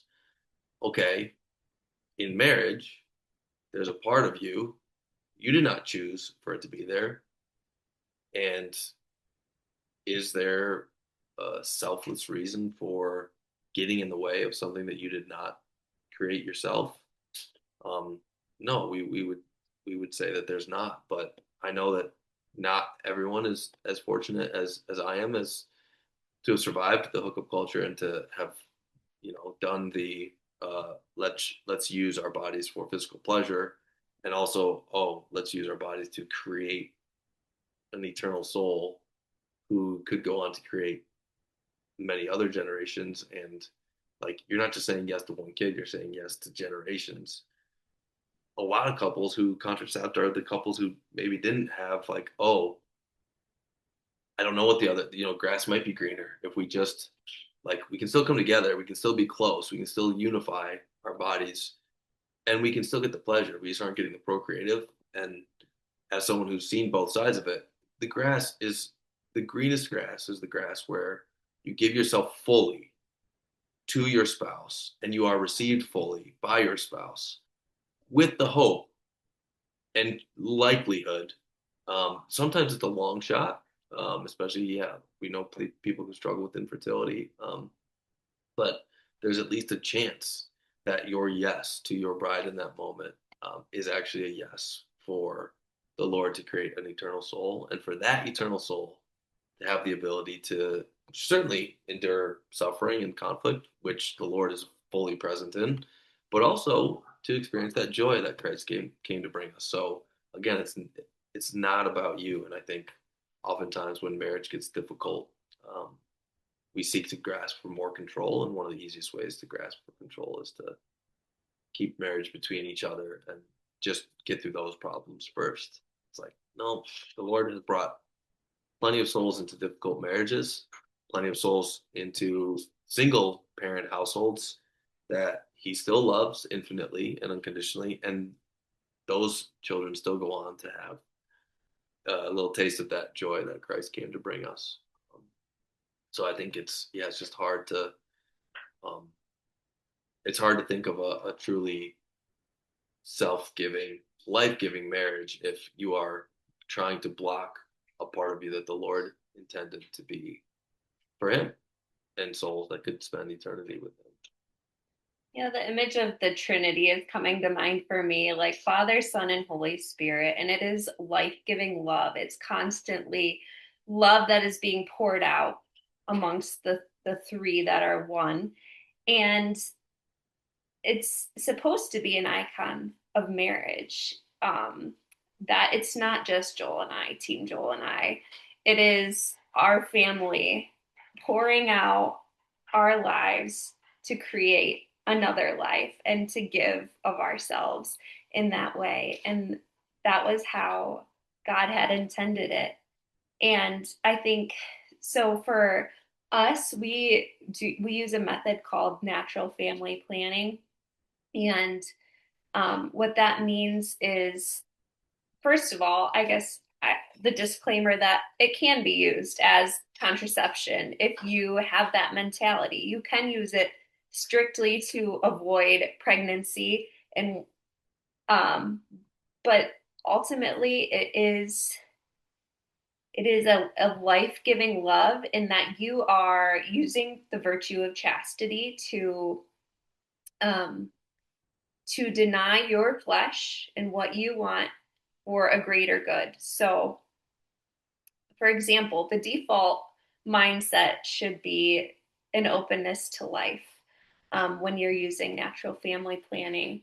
And I guess just to kind of explain what that is too, you track a woman's cycle. There are different methods like Creighton or Marquette. These are methods of natural family planning where you're tracking a woman's cycle to know when she is fertile. And during her time of fertility, you either choose to come together and that can help create life. This method has helped people get pregnant, but it can also be an indicator of this is a time we're not ready to conceive a life. Like let's abstain during this fertile Yeah, season. which to clarify, it can't be used as contraception because there's technically not anything that is against life, but I it can be mean, used through a contraceptive mentality. yeah, Yes, so yeah, that would be the one difference where you could men I know of, yeah, have leveraged plotting the cycle and um, finding the times where their wife is fertile and trying to avoid those times. You could be a self-centered,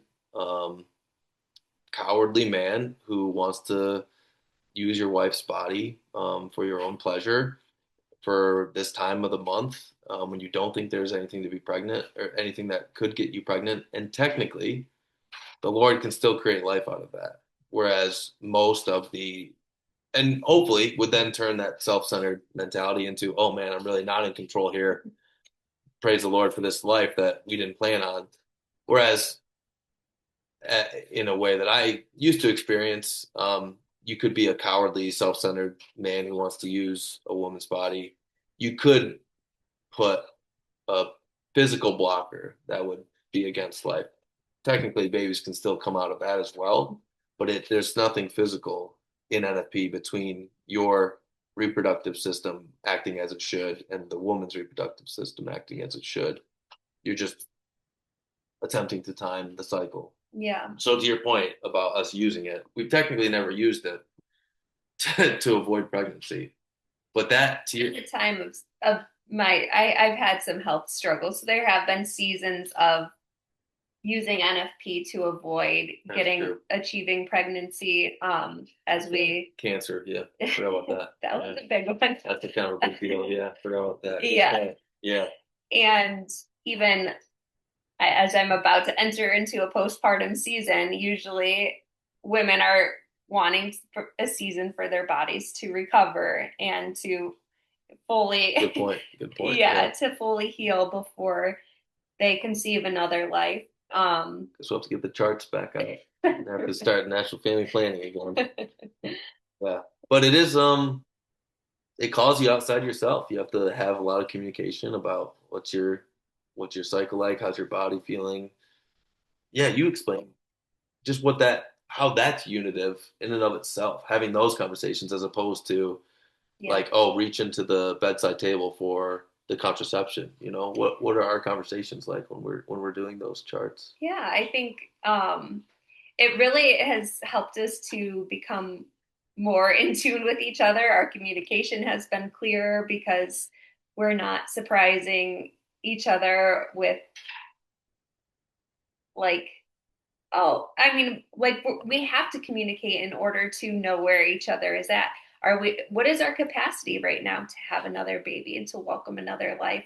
What is our capacity to um yeah, I don't know. It's just kind of forced it out of us to communicate Yeah, there better. was a time where even, when we were waiting for doctor's diagnosis, where it felt like, oh, we're going to abstain, right? Which is the easiest way to not have kids. To any of your listeners out there who don't know, you just don't have sex. So we were discerning whether or not to abstain. And yeah, I think me more than you probably through spiritual direction and counseling realized like, actually, this approach is coming from a place of fear.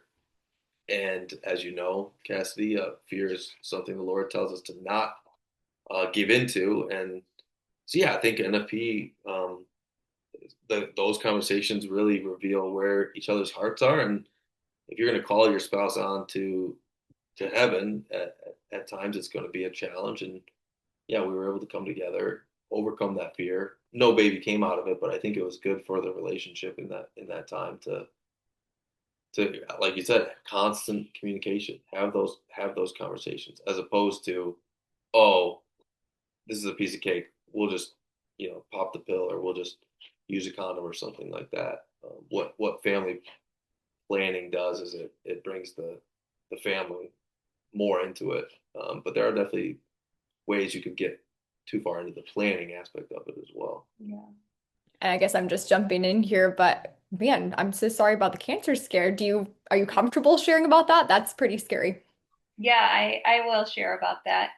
Um, so after our second son was born, I had a lot of random health complications that came about, and um, about 30 different symptoms that I was like, I have no idea what is going on, but I am so dysregulated and sick right now. And um, eventually they traced that back to Lyme disease. And I kind of thought that had solved all my problems. And I started to get better after some treatment for that.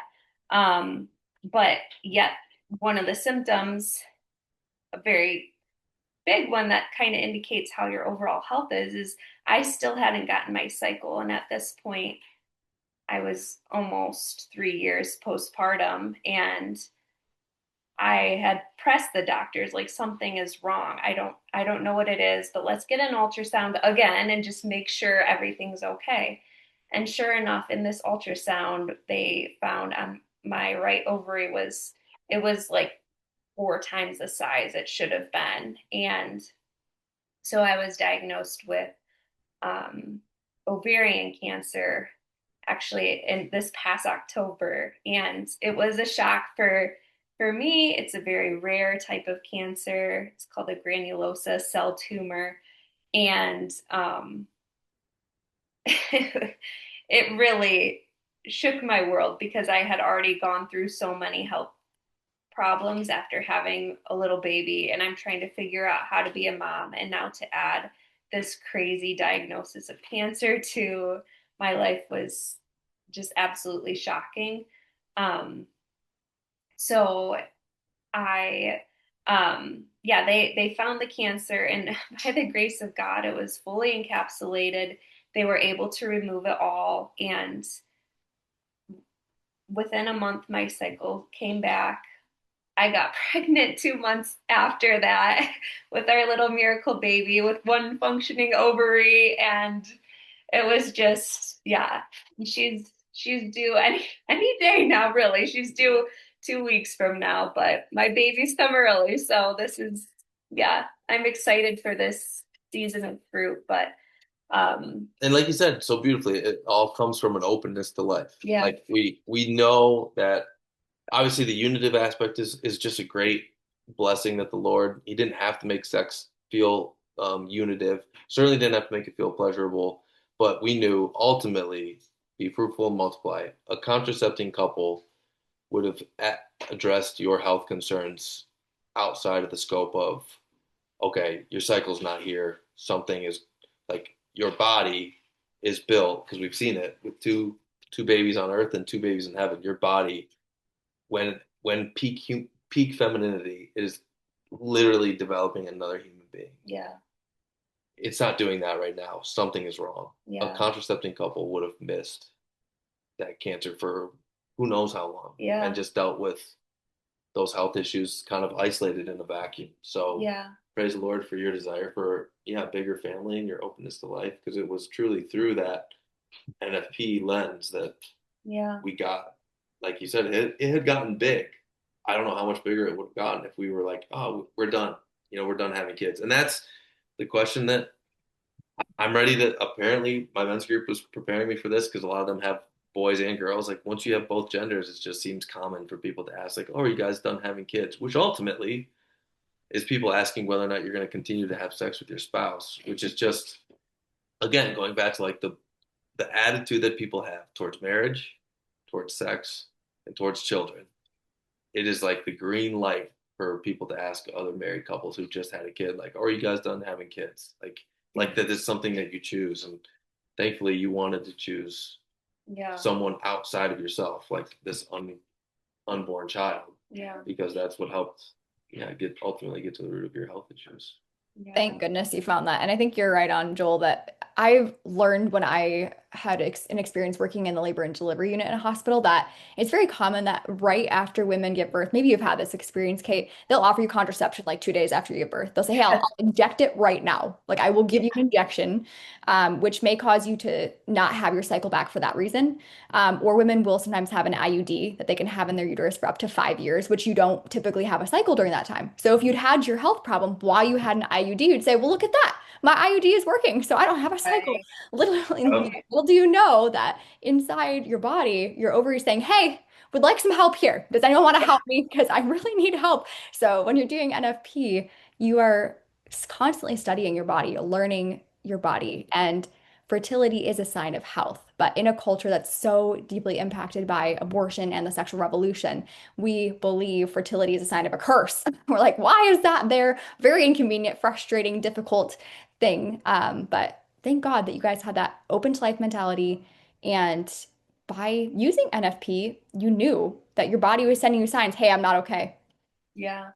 I'm Yeah. so glad you were okay because man, Thank that's so Yeah. scary. And you're so young to have cancer. That's so scary. Yeah. Yeah. That was a new one. I'm still Yeah. processing it, Yep. but Yeah. And thank God for the life of your daughter, because I'm sure that once you got that diagnosis, you might have thought that sadly there might not be any more babies if there was cancer. So thank yeah. goodness for the Yeah. life of your little daughter and of your sons. And yeah, you guys have just such a beautiful marriage and just such a testimony that you bring to this important topic of chastity. So as we kind of close out this episode, I would love if each of you would share kind of just some final thoughts with our listeners on chastity, on marriage, or NFP, kind of whatever is on your heart to share. This is like a very large topic, isn't it? Because it touches so many things. We talked about like psychological wounds we have from our families, or sometimes we need therapy from these things. We talked about like sexual addiction and overcoming those things. We've talked about marriage and bioethics and NFP and just so many things. And I'm so glad we've had that broad of a conversation because that's, I think, a better and more healthy way to talk about sex. Because in our culture, we want to put sex in a bubble. We're like, oh, okay, sex and contraception's over here in our bubble and it doesn't touch anything else, but it's really not like that. When we rightly order sexuality, it does impact a whole lot of things. And I love, Joel, the way you put it when you're talking about being open to one child is being open not only to that one person, but to generations that will Yeah. come from them. So that's a very beautiful and life-giving way to see human life and children and marriage. So thank you both so much for coming on today. I would love to hear your final thoughts from each of you. Yeah, one thing that is on my heart to share is it kind of goes along with natural family planning, but there is a certain type of technology. It's called NAPRO technology, and they are basically experts at. We had talked earlier about how sad it is and difficult for people who do have a rightly ordered heart, who really want to conceive and cannot. Well, that's kind of their bread and butter at NAPRO is either helping women who've had recurring miscarriages, helping people who have unexplained infertility, and it's something that we've used. It was a NAPRO doctor who was the first one to actually bring up cancer, and helped identify that was my issue for infertility. Um, we also had two miscarriages early on, and since they did some further testing for me, um, they were able to identify that I had a double gene mutation that made it difficult to carry to term, and they were able to give me some medication. So now, I'm on progesterone support. I'm taking a daily injection. But they were able to solve that problem for me. So I just want to offer a message of hope for someone who has not heard of NAPRO technology. It's NAPRO, NAPRO, Natural Procreative Technology.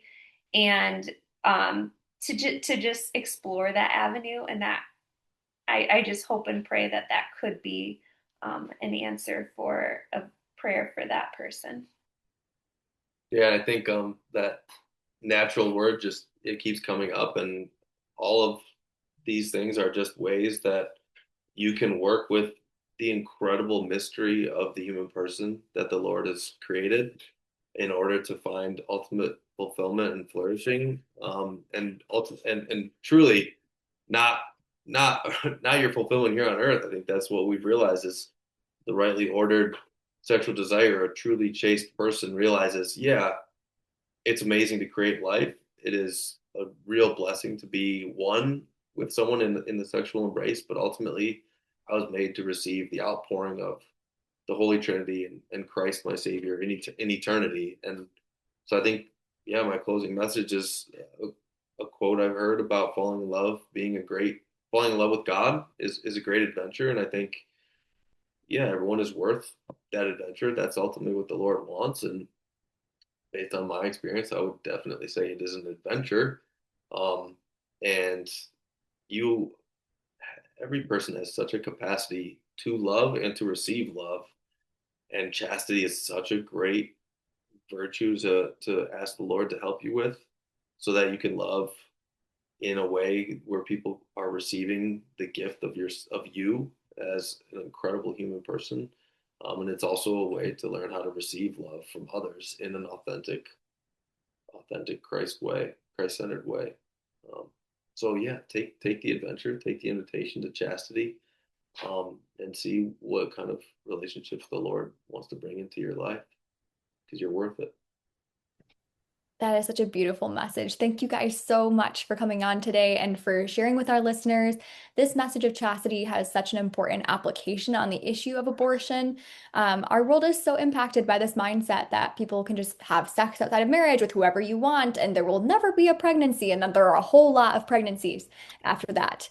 And so my heart goes out to all of the children who have come to be as a result of that way of thinking. And we can change the future direction of our world where we can all each become individuals with God's help who value chastity and can, put sex back into that respected place God wants it to be within marriage.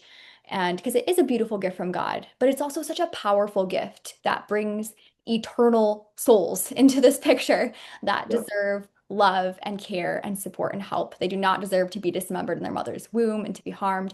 But the more that we treat sex like a casual pastime that has no meaning, the more we hurt other people, not only the person, these people in the sexual act, but also the child. So we all deserve better than this culture's message about sex. And I'm so grateful to you guys for presenting, a biblical message for all of us about chastity. So thank you so much. Thanks for Thank having you. us. Yeah. Continued prayers for you. Thank you.